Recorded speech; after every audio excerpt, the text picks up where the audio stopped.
Captain Li Bin stared at the screen showing the distress signal from the Vorthak research station and felt his stomach twist into knots like it always did when people needed help. The message was broken and full of static, but the meaning was clear enough.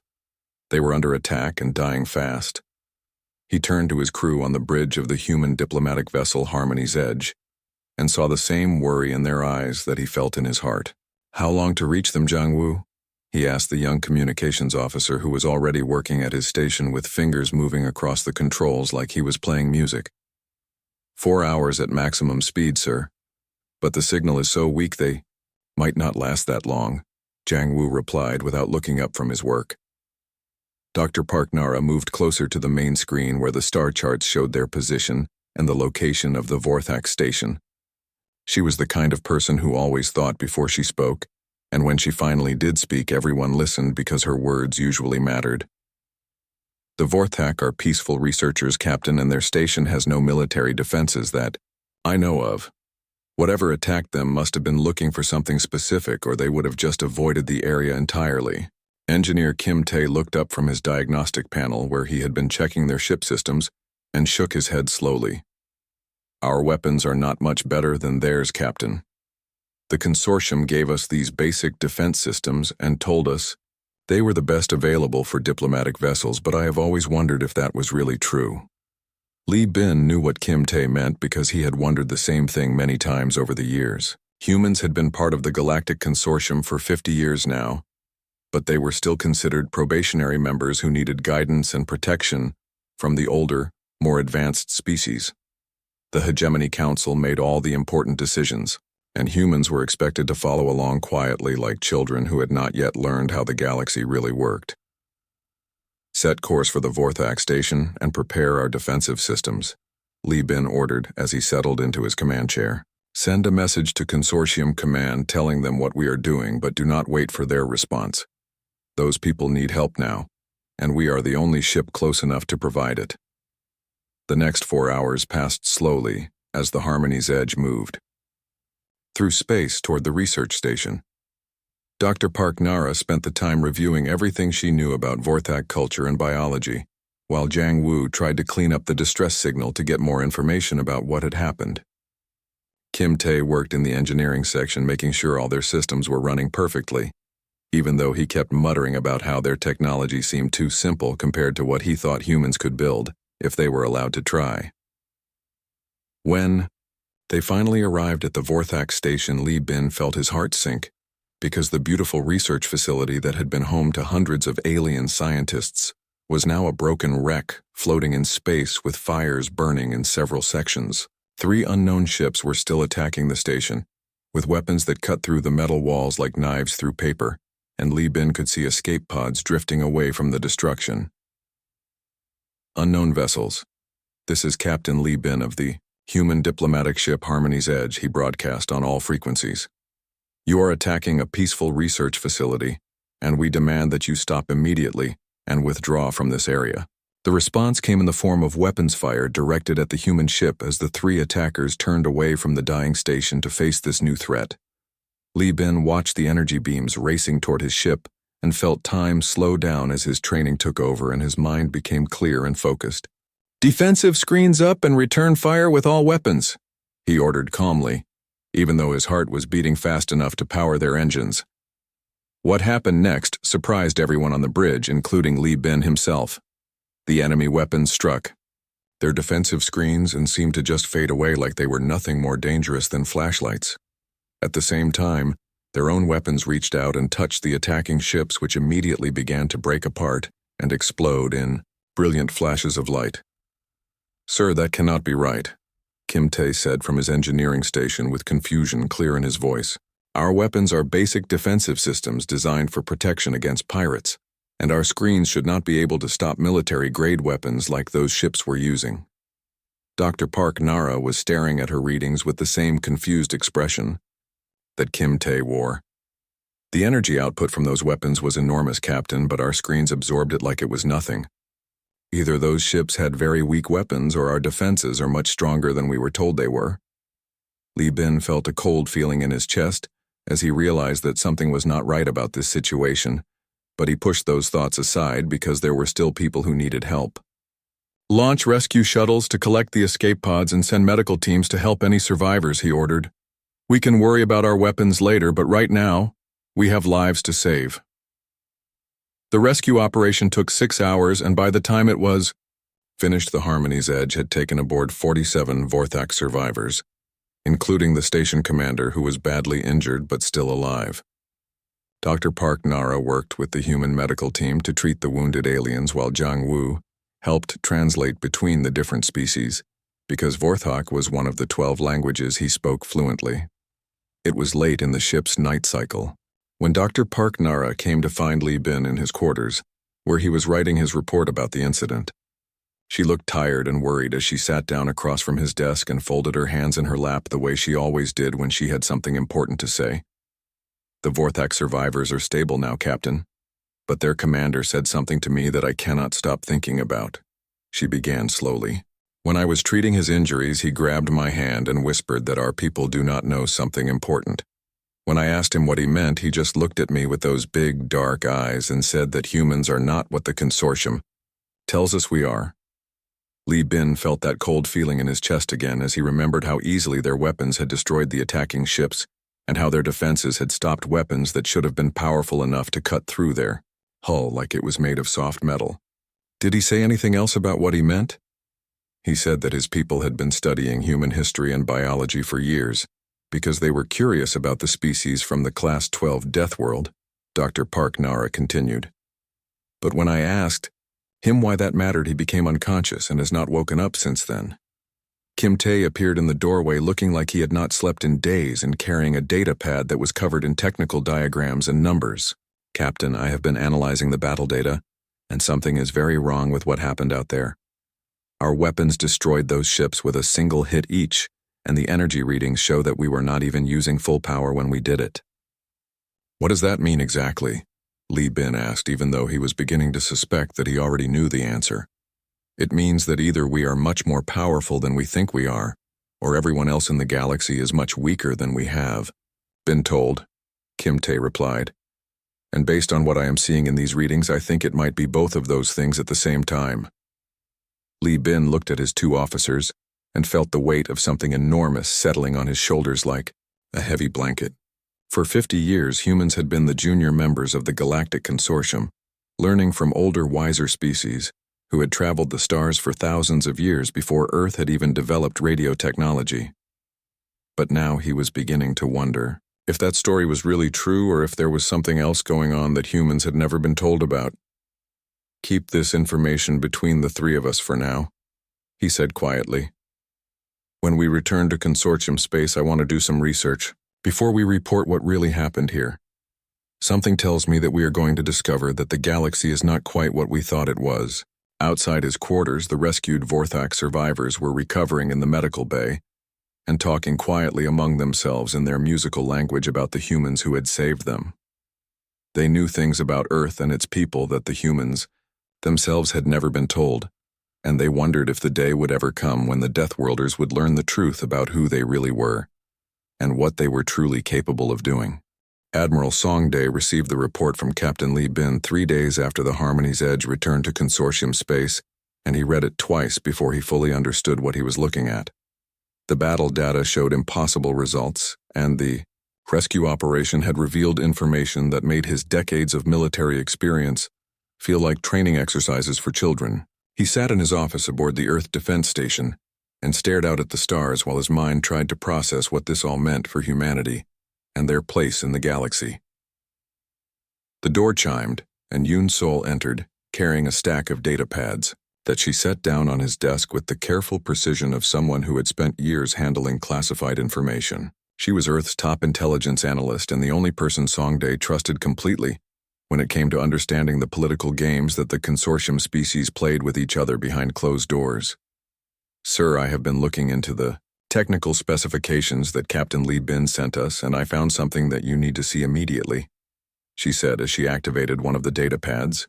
3 months ago, I requested access to the original technology sharing agreements that were signed when Earth joined the consortium, and I was told that most of those documents were classified above my clearance level. Songdae looked at the documents that appeared on the screen and felt his jaw tighten as he read through the technical restrictions that had been placed on human development. Every piece of technology that Earth had received from the consortium came with built-in limitations that prevented humans from modifying or improving it in any meaningful way. The weapon systems were locked to specific power levels, and the defensive screens could only operate within predetermined parameters that someone else had decided were appropriate for human vessels. They have been treating us like children who cannot be trusted with real tools, he said quietly, as the full scope of the deception became clear to him. It gets worse, sir, Yoon Sol continued as she brought up another set of documents. I also found the original planetary classification reports for Earth, and according to these files, our world is rated as a Class 12 death world, which is apparently the highest possible rating on their scale. Most consortium species come from Class 3 or Class 4 worlds, where the biggest environmental threats are seasonal weather changes and minor seismic activity. Songdae stood up and walked to the window where he could see Earth hanging in space like a blue and white jewel that looked peaceful and beautiful from this distance. He had grown up on that world, and he remembered the hurricanes and earthquakes and volcanic eruptions that had shaped human civilization for thousands of years. He remembered the predators and diseases and environmental challenges that had made humans tough and adaptable and resourceful in ways that he was only now beginning to understand. The communication system activated, and Bai Jun appeared on the main screen looking tired and frustrated as he broadcast from his trading vessel somewhere in the outer systems. He was one of the few humans who had been allowed to engage in independent commerce with alien species, and his reports had always contained observations that did not quite match what the consortium taught about galactic civilization. Admiral, Songdae, I am sorry to interrupt, but I have information that relates to Captain Li Bin's encounter with those unknown attackers, he said, without the usual diplomatic pleasantries. I have been trading with dozens of species over the past 10 years, and I have noticed that human-made goods consistently outperform alien equivalents, even though we are told that our technology is primitive compared to theirs. Songdae activated the secure channel and leaned forward with interest because Bai Jun had never been one to exaggerate or make claims that he could not support with evidence. What kind of performance differences are you talking about? Songdae asked. Everything from basic tools to complex electronics, Admiral, Bai Jun replied. Human power cells last 3 times longer than consortium standard units in our computer. Processors run calculations faster than anything I have seen in alien markets. But every time I try to ask questions about these differences, I am told that I must be mistaken because human technology is still developing under consortium guidance. Yoon Sol pulled up another datapad and showed Songdae a series of comparative analyses that she had been working on for weeks. The numbers showed that human physical capabilities were far beyond galactic norms in almost every measurable category, including strength, endurance, reaction time, and problem-solving ability. Humans could survive in environments that would kill most alien species, and they could adapt to new situations with a speed that other civilizations found remarkable. Sir, I think we need to call a meeting with Ambassador Cho Hana and Dr. Park Nara, Yoon Sol said. If what we are discovering is true, then humanity has been deliberately kept ignorant about our own capabilities for 50 years. The meeting took place 2 days later in a secure conference room deep inside the Earth Defense Station, where the most sensitive military discussions were held. Ambassador Cho Hana arrived looking like someone who had not slept in days, and Dr. Park Nara brought with her the complete medical files from the Vorthak survivors, who were still recovering in consortium hospitals. I have suspected for years that something was not right about our relationship with the consortium, Cho Hana said, as she took her seat at the conference table. Every time I try to propose new initiatives or suggest improvements to existing policies, I am told that humans are not ready for such responsibilities because we lack the wisdom that comes from centuries of space travel. Dr. Park Nara activated a holographic display that showed the comparative biological data she had compiled from various consortium species. The Vorthak survivors told me things about human evolution that I had never heard before, Ambassador. According to their research, Earth's environment was so hostile that it created a species with capabilities that most aliens consider nearly supernatural. The hologram showed human physical and mental attributes compared to the galactic average, and the differences were so dramatic that Songday felt his understanding of reality shifting beneath his feet, like the deck of a ship in rough seas. Humans were stronger, faster, smarter, and more adaptable than any other known species, and their homeworld had environmental challenges that would have destroyed most alien civilizations before they could develop basic agriculture. They have been afraid of us from the beginning, Songday realized as all the pieces finally came together in his mind. The consortium has been deliberately limiting our development because they knew that if humans ever reached their full potential, we would dominate the galaxy without even trying. Engineer Kim Tae appeared on the communication screen from his workshop, where he had been reverse engineering consortium technology with the help of a team of human scientists who had been asking the same questions that he had been asking for years. "Admiral, I have news that you are not going to believe," he said with excitement clear in his voice. "We took apart one of our defensive screen generators and discovered that it was actually built using principles that human physicists developed decades ago, but were told were too dangerous to implement. The aliens have been giving us back our own technology after removing most of its capabilities." "How much more capable could it be?" Ambassador Chohana asked. "At least 10 times more powerful than what we have been using, and probably much more than that if we were allowed to make improvements," Kim Tae replied. "Sir, we could build defensive systems that would make our ships nearly invulnerable and weapons that could destroy entire fleets with minimal effort." The room fell silent as everyone processed this information and realized that humanity had been playing a game where they were told they were the weakest players, when in reality, they might be the strongest. Songday felt anger building in his chest, but he also felt something else that was harder to define, a sense of possibility that was both exciting and terrifying at the same time. "What do we do with this knowledge?" Dr. Park Nara asked quietly. Before anyone could answer, the alarm systems activated throughout the station, and Yoon Sol's datapad began displaying urgent messages from Consortium Command. Long-range sensors had detected massive fleet movements in several sectors, and unknown vessels were attacking outer colonies with weapons that were more powerful than anything the consortium had ever encountered.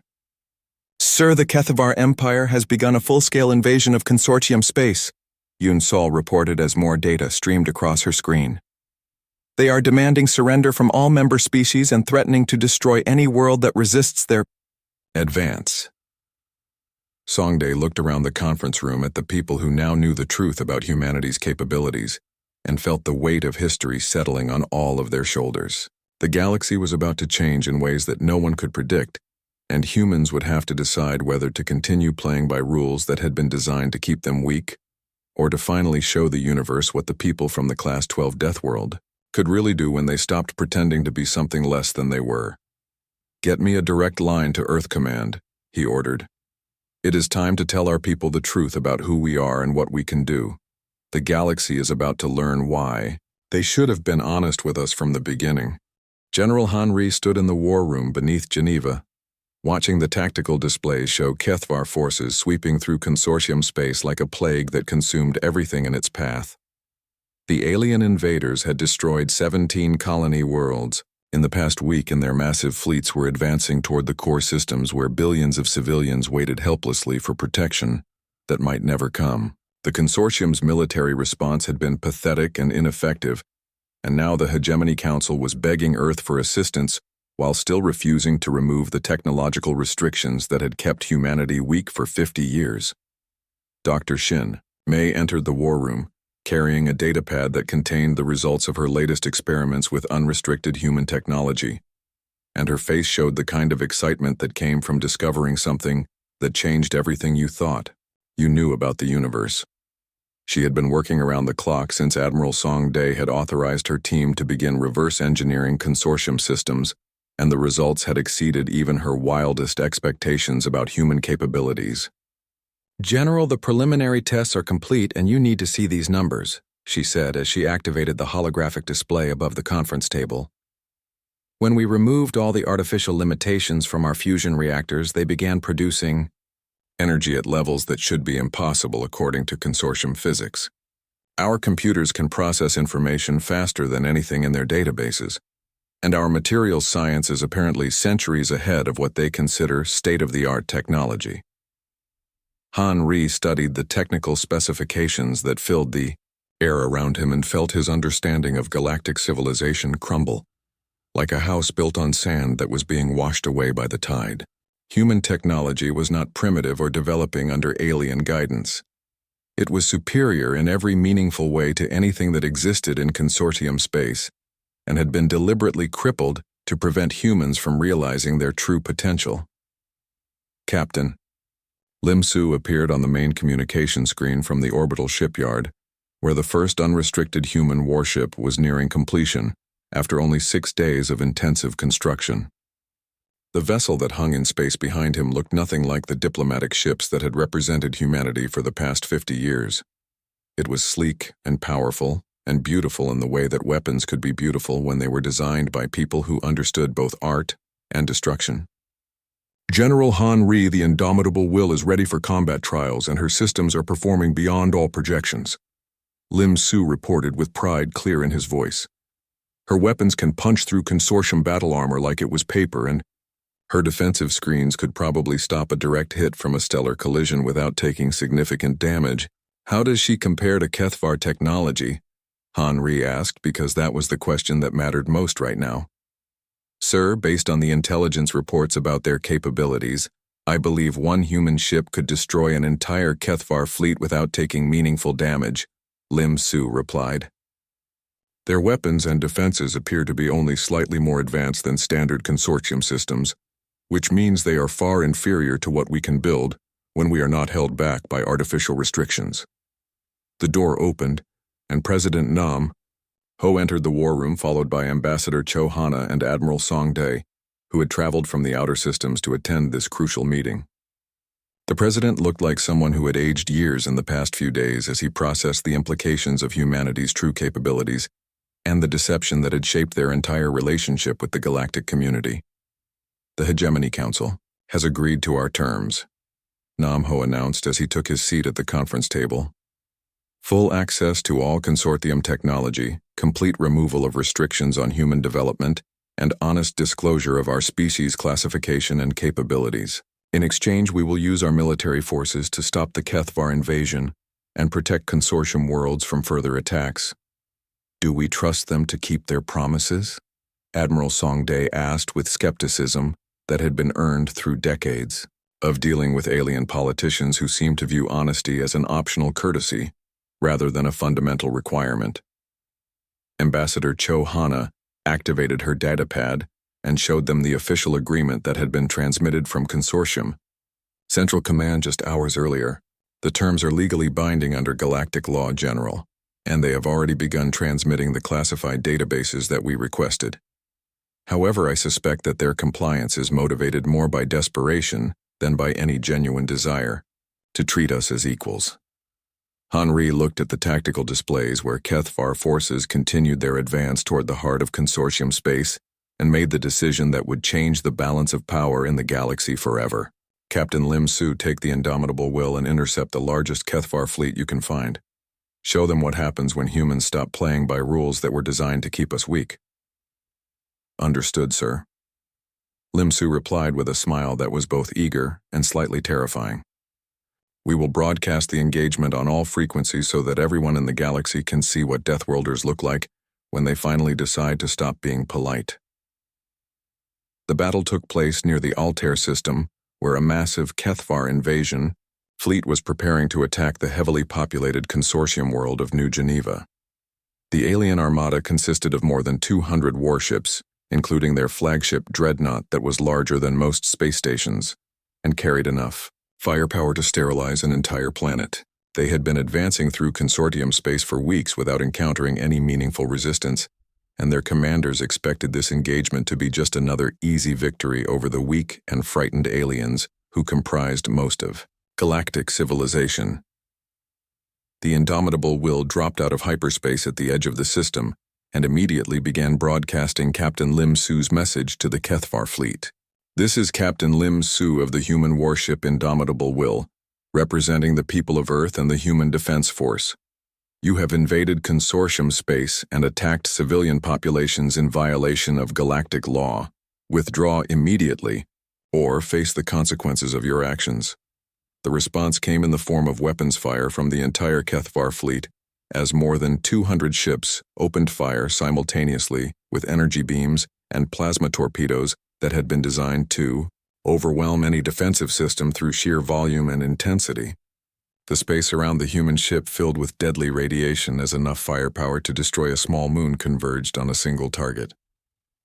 The indomitable will emerged from the barrage completely undamaged and began its counterattack with weapons that had been built according to human engineering principles rather than consortium safety guidelines. The results were spectacular and terrible, as human technology that had been suppressed for 50 years finally showed the galaxy what it was truly capable of accomplishing.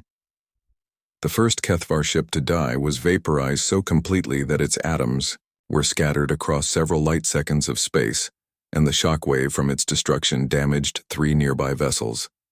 The second ship simply ceased to exist between one moment and the next, as if it had been edited out of reality by a cosmic force that did not approve of its presence in the universe. The third ship had time to attempt an escape before human weapons reached across impossible distances and turned it into expanding cloud of superheated plasma.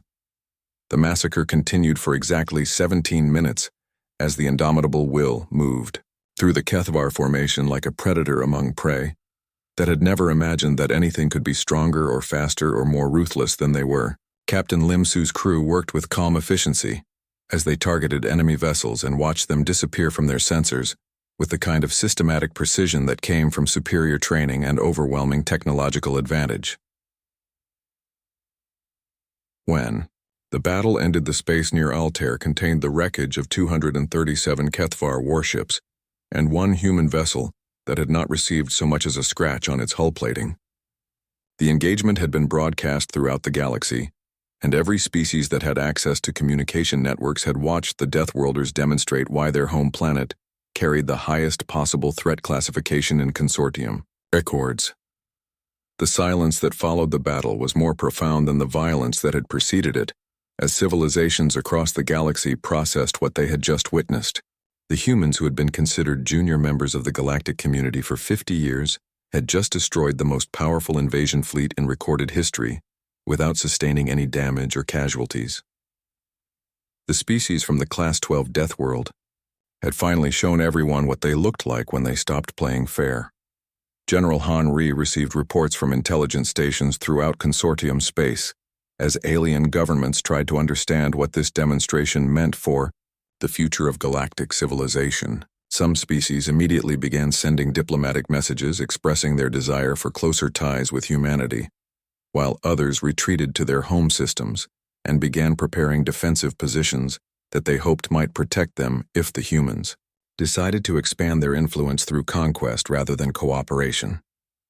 Fleet Admiral Park Jin stood on the bridge of the newly constructed human dreadnought Unconquerable Dawn and watched through the viewports as his fleet assembled in formation around Earth's primary moon. 27 human warships hung in space, like sleeping giants that had finally awakened from a dream that had lasted for 50 years. And each vessel represented technological capabilities that made the rest of the galaxy seem primitive by comparison. The ships had been built in less than 3 weeks using manufacturing techniques that consortium engineers claimed were impossible, and they carried weapon systems that could reshape the balance of power across known space. Dr. Kwan A appeared on the main communication screen from her laboratory, deep beneath the lunar surface where she had been developing the next generation of human military technology without any of the artificial restrictions that had previously limited their research efforts. Her team had made breakthrough discoveries that advanced human science by centuries in just days, and the implications of their work were both thrilling and terrifying for everyone who understood what they had accomplished. Admiral Park Jin, the new weapon systems are ready for deployment and their performance exceeds all theoretical projections, she reported with the kind of quiet satisfaction that came from solving problems that other people had considered impossible. Our gravitational manipulation devices can create localized space-time distortions that will disable enemy vessels without destroying them, and our quantum disruption fields can prevent hostile forces from entering hyperspace within a radius of several light years. Park Jin studied the technical specifications that filled his tactical displays and felt a mixture of pride and concern as he realized that humanity now possessed the ability to control space travel throughout entire sectors of the galaxy. The weapons that Dr. Quan A had developed were not just superior to anything that existed in consortium space. They represented a fundamental advancement in the understanding of physics that would change how civilizations thought about warfare and defense. What about our defensive capabilities, he asked, because protecting human worlds and civilian populations was more important than projecting power into alien territories. Sir, our planetary shield generators can create protective fields that will deflect any known weapon system, including stellar-level energy discharges, Dr. Quan A replied. Earth and our colony worlds are now effectively invulnerable to external attack, and we can extend similar protection to any consortium planets that request our assistance.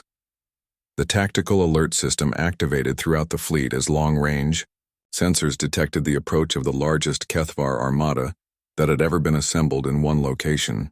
Intelligence reports indicated that the alien empire had gathered more than 3,000 warships from across their territory for a final desperate assault on the heart of consortium space.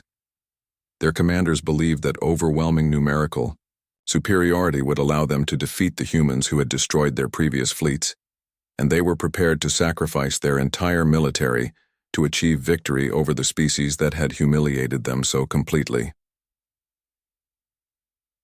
President Nam Ho appeared on the communication screen from his office in Geneva, where he had been coordinating with world leaders and consortium officials who were still struggling to understand the new reality of human dominance in galactic affairs.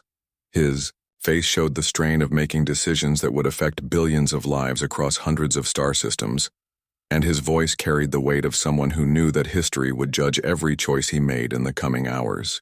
Admiral Park Jin, the HFY Empire, has rejected our terms for peaceful surrender, and their invasion fleet is approaching the Sol system with apparent intent to attack Earth directly, he announced. You are authorized to use whatever force is necessary to protect our homeworld and eliminate this threat permanently.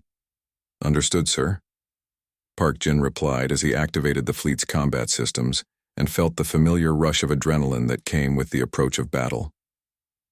All ships, prepare for engagement and remember that the entire galaxy is watching what happens here today. We will show them that humanity fights not just with superior technology, but with the courage and determination that comes from defending our home and our people. The HFY Armada dropped out of hyperspace at the edge of the solar system in a formation that stretched across millions of kilometers and included some of the largest warships that had ever been constructed by any known civilization. Their flagship was a mobile fortress that carried a crew of 50,000 aliens and enough firepower to destroy multiple planets. But even that massive vessel looked small and fragile when compared to the technological marvels that humanity had created in the weeks since they had stopped playing by consortium rules. This is Warlord Kethmar of the Imperial Battle Fleet, came the transmission from the alien commander. Surrender immediately, and your deaths will be quick and painless. But continue to resist our righteous conquest, and we will make your entire species suffer for generations before we finally allow you to die. Park Jin activated the fleet communication system and broadcast his response on all frequencies so that every ship in the system could hear his words clearly. This is Fleet Admiral Park Jin of the Human Defense Force representing the sovereign worlds and colonies of humanity. You have entered our home system without permission and threatened our people with violence and destruction. You have 1 minute to begin immediate withdrawal or face the consequences of your poor judgment. The response came in the form of weapons fire from the entire HFY fleet, as 3,000 alien warships opened fire simultaneously, with every weapon they possessed. The space between the two forces filled with enough destructive energy to sterilize several star systems as plasma torpedoes and particle beams and graviton pulses converged on the human fleet with the focused intensity of a newborn star. The human defensive screens absorbed the massive bombardment without even fluctuating, as Dr. Quan A's advanced shield technology proved itself capable of protecting against attacks that would have destroyed entire consortium battle groups. The energy weapons simply disappeared into the defensive fields, as if they were being consumed by hungry cosmic forces that converted destruction into harmless light, and the physical projectiles were deflected away into empty space where they could harm no one. All ships commence attack pattern Alpha, and show these aliens what happens when they threaten Earth. Park Jin ordered calmly as his fleet began its counterattack with weapons that represented the true capabilities of human engineering and scientific advancement. The battle that followed lasted exactly 6 minutes and became known throughout the galaxy as the 6-Hour War, even though the actual combat had taken less time than most people needed to eat a meal. Human weapons reached across impossible distances and began systematically dismantling the Kethvar fleet with surgical precision that left enemy crews alive but completely helpless as their ships lost power and life support and the ability to maneuver or fight back. The gravitational manipulation devices created localized distortions in space-time that pulled enemy vessels out of formation and held them motionless, while quantum disruption fields prevented them from escaping into hyperspace or calling for reinforcements from their home territories. One by one, the alien warships found themselves trapped and defenseless as human technology demonstrated capabilities that seemed like magic to civilizations that had never learned to manipulate the fundamental forces of the universe. Warlord Kethmar's flagship was the last vessel to be neutralized as Park Jin's fleet surrounded the massive dreadnought and systematically disabled its weapons and engines while keeping its crew alive and unharmed. The alien commander found himself facing a choice between unconditional surrender and the complete destruction of his empire's military forces, and his decision came quickly once he realized that further resistance was not just futile, but suicidal. Admiral Park Jin, this is Warlord Kethmar requesting immediate ceasefire and offering unconditional surrender of all Kethvar forces in this system and throughout our territorial space, came the transmission from the alien flagship. We acknowledge human superiority in all matters of warfare and technology, and we beg for mercy for our people who acted in ignorance of your true capabilities. Park Jin looked around his bridge at the crew members who had just participated in the most one-sided military victory in recorded galactic history, and felt a mixture of satisfaction and sadness as he realized that humanity's reputation would never again allow them to be underestimated by potential enemies.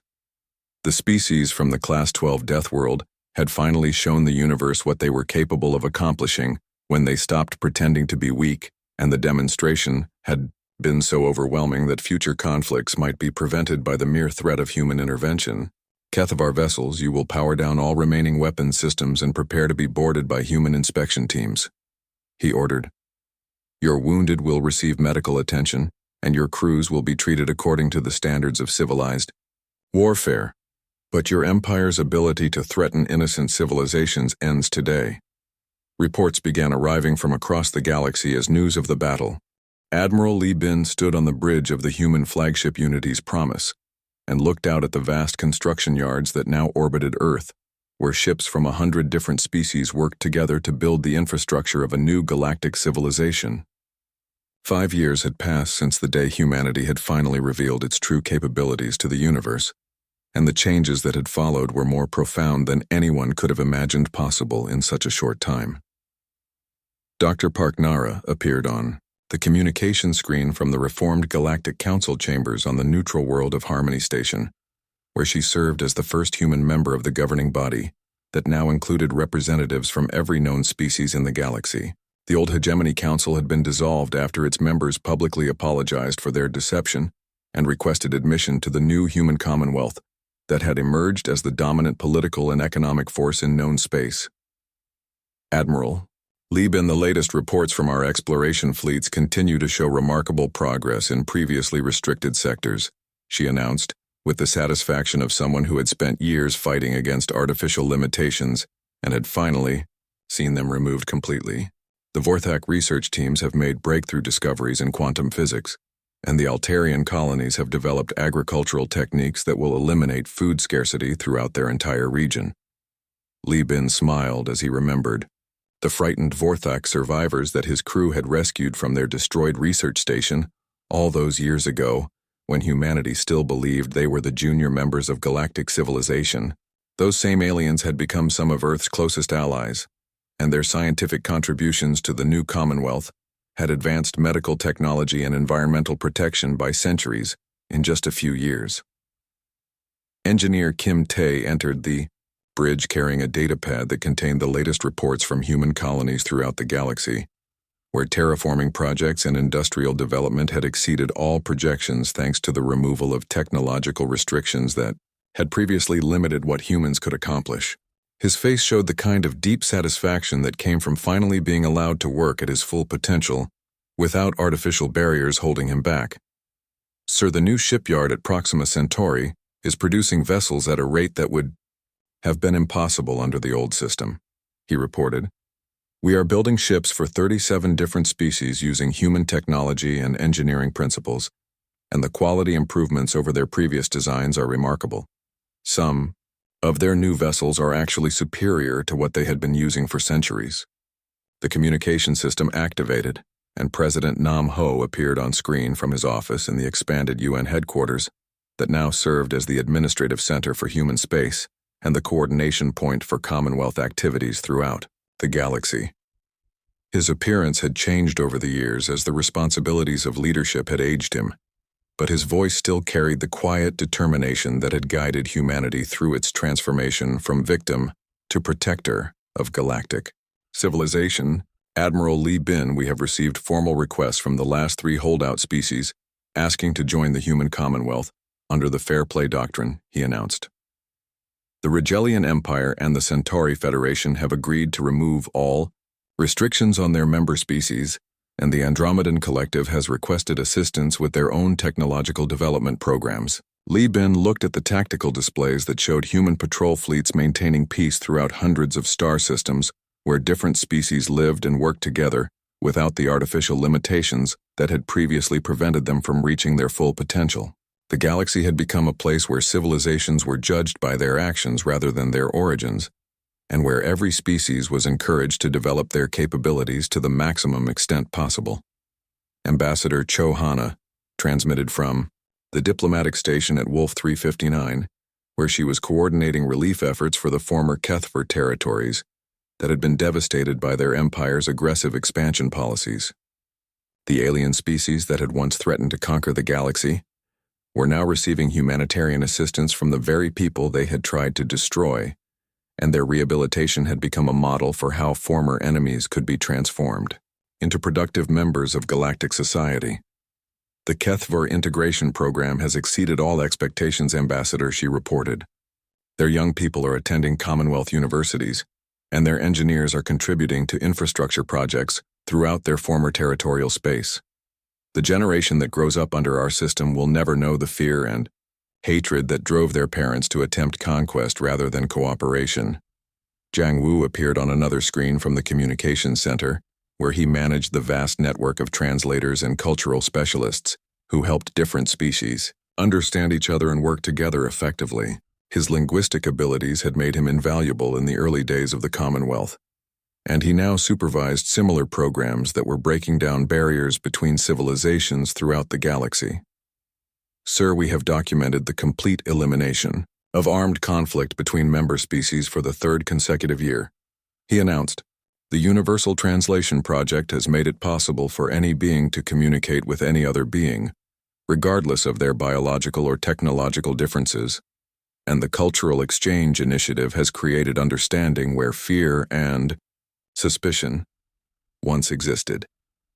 Lee Bin walked to the viewing port where he could see ships from dozens of different worlds working together on construction projects that would have been impossible under the old system of artificial limitations and competitive restrictions. Vorthak research vessels worked alongside human exploration ships, while Altarian cargo haulers transported materials to colonies established by species that had once been enemies, but were now partners in the great work of building a better galaxy. The B door opened and Yoon Sol entered, carrying the final volume of the official history of humanity's emergence as a galactic power that she had been writing for the past 3 years. The document would become required reading in schools throughout Commonwealth space, and it told the story of how one species had transformed the universe by refusing to accept that things had to remain the way they had always been. Admiral, the Year Historical Commission has approved the final draft, and it will be distributed to all member worlds next month," she said as she placed the completed manuscript on his desk. "The children who read this story will understand that artificial limitations are not natural laws, and that every species has the right to reach their full potential without interference from others who claim to know better." Li Bin picked up the manuscript and read the title that would be remembered by every sentient being in the galaxy for generations to come. "The Day Deathworlders Stopped Playing Fair, a Myth Every Species Recalls." The story began with humanity's innocent participation in a system designed to keep them weak, and ended with their transformation of that system into something that allowed every civilization to flourish according to their own unique capabilities and contributions. The communication system activated one final time and Captain Lim Su appeared on screen from the deep space exploration vessel Endless Frontier, where he was leading humanity's expansion into previously unexplored regions of the galaxy. His ship was accompanied by vessels from 20 different species who were working together to map new star systems and make contact with civilizations that had never been part of the old consortium. Admiral Li Bin we have made contact with a species in the Andromeda Spiral who have been isolated from galactic civilization for millions of years, he reported with excitement clear in his voice. Their technology is remarkably advanced, but they have been afraid to make contact with other species because their previous encounters with galactic powers resulted in exploitation and restriction of their development. "What did you tell them?" Li Bin asked, already knowing what the answer would be. "I told them about the Commonwealth Admiral and about the fair play doctrine that guarantees every species the right to develop their capabilities without artificial interference." Lim Su replied, "I told them about the humans who discovered they had been deceived about their own potential and decided to make sure that no other civilization would ever be treated the way they had been treated." Li Bin looked around the bridge at his crew and felt the deep satisfaction that came from knowing that humanity had used their power not to dominate or exploit other species, but to create a galaxy where everyone could flourish according to their own unique gifts and abilities. The story of the Deathworlders who had stopped playing fair had become a legend that inspired beings throughout known space to question artificial limitations and demand the right to reach their full potential. Years later, when children of every species in the galaxy asked their teachers about the great transformation that had changed everything they knew about civilization, the answer always began with the same words. There was once a species from a world so dangerous that it created beings of incredible capability, and they were convinced for 50